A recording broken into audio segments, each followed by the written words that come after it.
बोलती चट्टान, इसका मंचन बच्चों ने किया, इसको पढ़ा था पहले, फिर इसका हम लोगों ने मंचन किया और बहुत प्रभावशाली मंचन।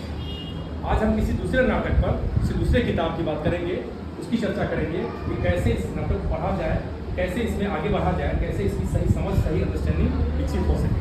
और नाटक के साथ जो इंस्पिरेशन जुड़ा हुआ है, जो प्रेरणा छुपी हुई है, इस प्रेरणा तक हम कैसे पहुँचे, इसके लिए आज हम और गायब हाथी, ये जो हमारा टॉपिक होगा, ये जो हमारी किताब है, इसके बारे में आज हम कुछ समझेंगे, सीखेंगे, चर्चा करेंगे। लेकिन तरीका ये है कि आगे बढ़ने से पहले पीछे जो हम लोग कुछ पढ़े थे, थोड़ा सा उसका फीडबैक ले लेते हैं कि क्या समझे थे, वो कितना याद है, फिर उसके बाद हम इस नाटक पढ़ाएंगे। तो हमारा पिछला नाटक क्या था? बोलती चट्टान। मैं उससे जुड़ा हुआ थोड़ा सा रिकॉर्ड करना चाहता हूँ कि बच्चे जो पिछला नाटक किए थे उसमें कितना याद है, कितना भूल गए। क्या कुछ और हम ऐसा करें कि नाटक को लंबे समय तक और उसकी प्रेरणा को समय आप याद रखेंगे। तो पहले ये बताया कि बदलीपुर गांव क्या है? बदलीपुर क्या है? और आधापुर क्या है? एक टीम है। टीम के सक्रिय सदस्य कौन सा है? तारा,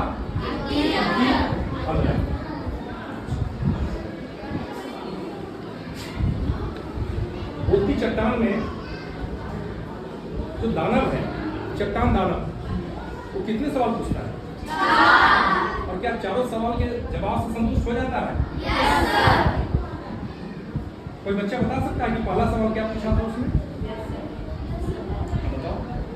फिल्मों का हीरो लंबा गोरा बॉडी वाला होता है, हीरोइन लंबे बाल पे दाग चेहरा, गोरे रंग बाल होती, क्या सभी लड़कों को हीरो जैसा और सभी लड़कियों को हीरो जैसा दिखना चाहिए? वेरी गुड, यही पहला प्रश्न पूछा था। अच्छा, इसका जवाब किसने दिया था? आयन और अभय ने, ये दोनों भाई बहन हैं। आयन क्या जवाब दी थी इसका? आयन तो जवाब दी थी सवाल का ना। अगर वो खुश होकर गया था, संतुष्ट होकर गया था, तो आखिर जवाब तो संतुष्टि वाला रहा है। तो पायल जो जवाब दी थी, वो क्या जवाब दी थी? कि क्या लड़कियों को हीरोइन की तरह दिखना चाहिए, फिल्मी हीरोइन की तरह दिखना चाहिए? क्यों नहीं दिखना चाहिए?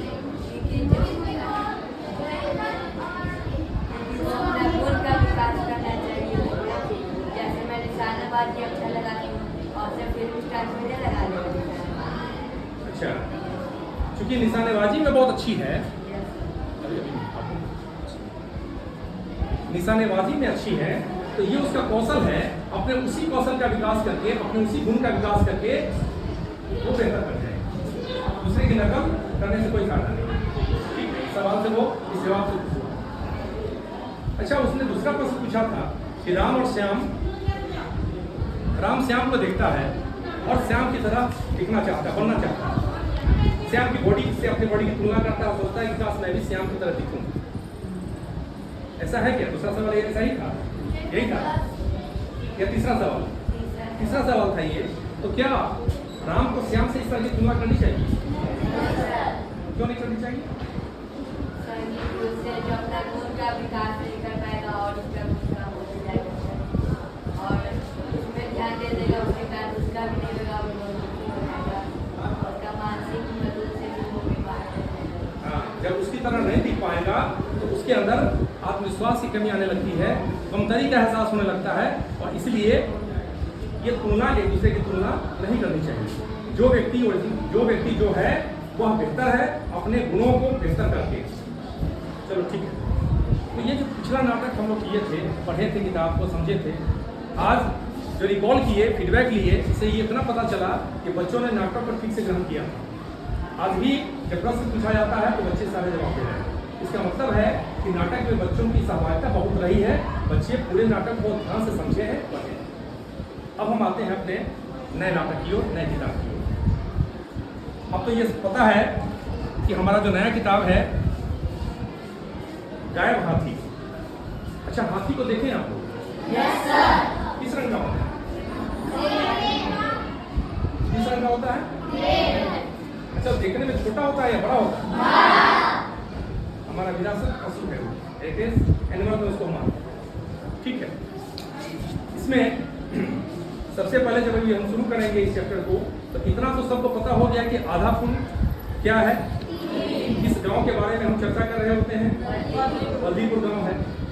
तो अब इसमें गाय हाथी के बारे में अभी हम कुछ शुरू करेंगे। इसके लिए सबसे जरूरी है कि पहले किताब हम सब बच्चे को दे दें। सब बच्चे किताब है निकालो तो गाय हाथी वाला किताब। हाँ, ये किताब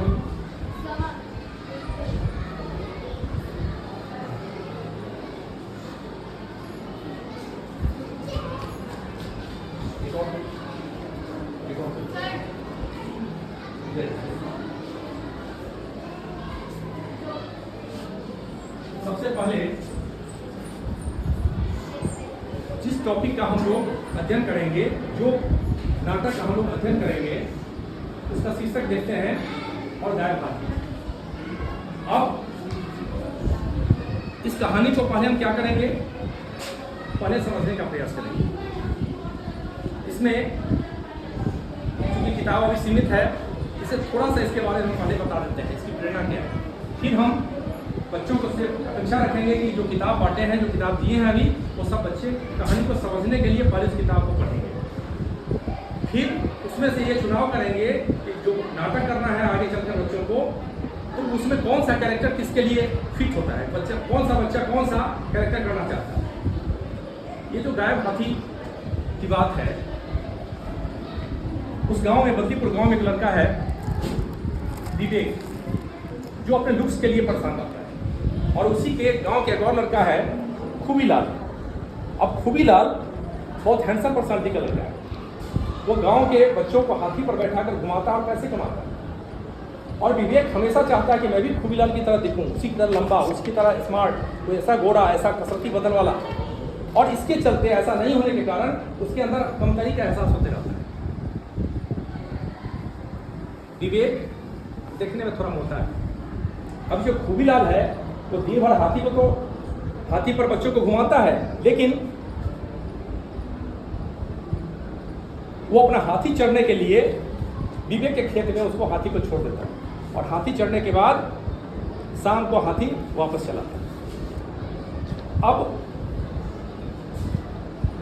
खूबीलाल एक दिन विवेक को कहता है कि देखो, विवेक से बात करते हुए कहता है कि ए हाथी, मेरे हाथी को जरा ठीक से चलाना। अब विवेक चूंकि देखने में मोटा है, इसलिए उसको हाथी कहता है। ये बात विवेक को बहुत टूट जाती है। एक तो विवेक में ऐसे ही कमतरी का एहसास है, और ऊपर से ये जले पर नमक छिड़कने जैसा हो गया कि उसको और हाथी कहा गया। मन ही मन बहुत दुखी होता है वो, और वो उसी समय एक तरकीब सोचता है कि अगर मैं दुखी हूं तो मैं भी खूबीलाल को दुखी करूंगा, उसको भी उदास करूंगा। और तब कुछ ही देर के बाद खूबीलाल रोते हुए गांव का जो फूल टीम है, आधा फूल का जो टीम है, उसके पास पहुंचता है कि मेरा हाथी गुम हो गया, मेरा हाथी खो गया। सब लोग पूछने लगते हैं कहाँ रखा था। बोला कि विवेक, वो हाथी जो है उसके खेत में हाथी बांधे थे। तो फिर जो आधा फूल की टीम है बोलती है कि हाथी के खेत में हाथी को बांधे थे। हाँ, वो विवेक है ना मोटा सा, उसको हम हाथी बोलते हैं। तो समझ में आ जाता है आधा फूल की टीम को कि तुम्हारी हाथी जो गुम हुई है उसको कोई दूसरा नहीं, विवेक ही गुम किया।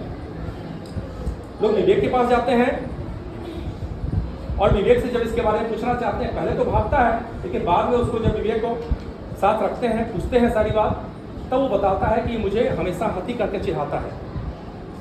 मैंने इसको दुखी करने के लिए, इसको और उदास करने के लिए, तब मैंने इसके हाथी को गुम कर दिया। जब खूबीलाल को इस गलती का एहसास होता है कि नहीं, किसी को उसके बॉडी के आधार पे, उसके रंग रूप के आधार पे कुछ मूल्यांकन नहीं करना चाहिए, इससे उसके मन में हीन भावना आती है और उसके मन में कुछ प्रतिक्रिया भी आ सकती है, और उसी प्रतिक्रिया के कारण इस हाथी को, मेरे हाथी को उसने गुम कर दिया था।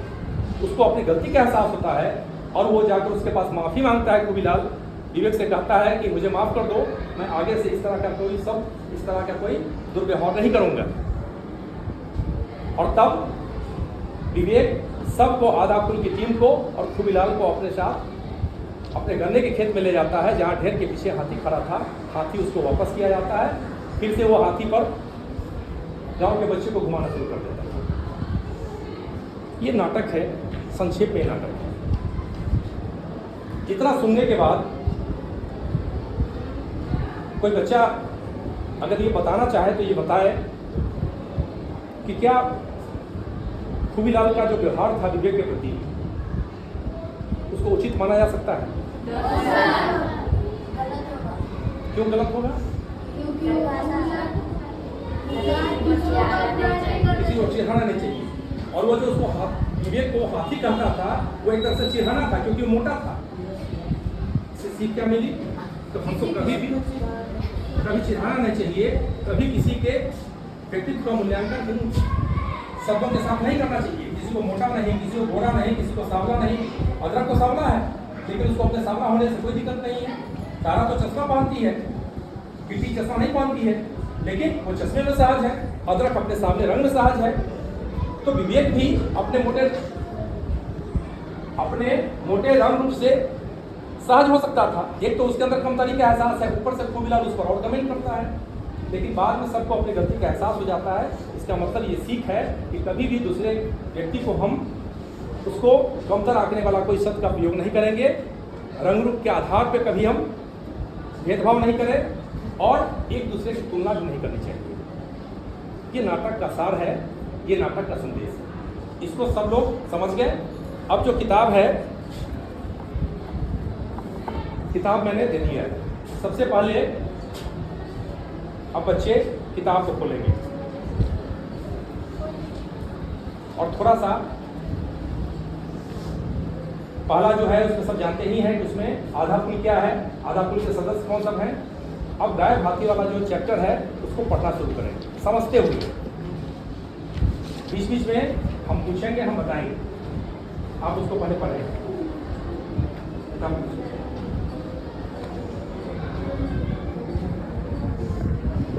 पढ़ने का मतलब ये है कि जब आप किताब को पढ़ रहे हैं, कहानी को पढ़ रहे हैं, तो फिर उसको समझते हुए पढ़ रहे हैं, ताकि उसके अंदर जो कहानी है उसको आप ठीक से ग्रहण कर सकें और फिर इसी को आपको एक्ट करना है। इसी को प्ले के रूप में, इसी को नाटक के रूप में आप इसकी प्रस्तुति करेंगे और जो पात्र आपको पसंदीदा रहेगा उस पात्र का आप चयन करेंगे। फिर हम पात्र का वितरण भी करेंगे और अगले दिन नाटक की तैयारी करवाएंगे। घर से आप लोग इस चैप्टर में अपना अपना जो पात्र होगा उसको याद करके आएंगे और अगले दिन हम लोग 1-2 रिहर्सल करेंगे और उसके बाद फिर नाटक का मंचन करेंगे। तो अभी आप लोग किताब पढ़ें।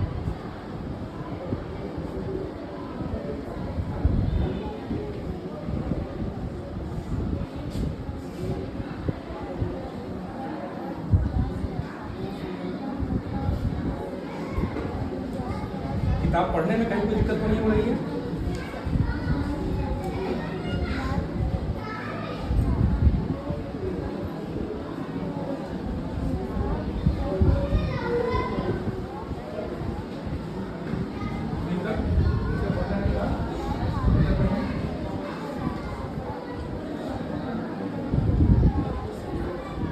कोई कठिन शब्द का प्रयोग हुआ है इसमें क्या? समझने में दिक्कत हो रही है? अगर ऐसा कुछ भी हो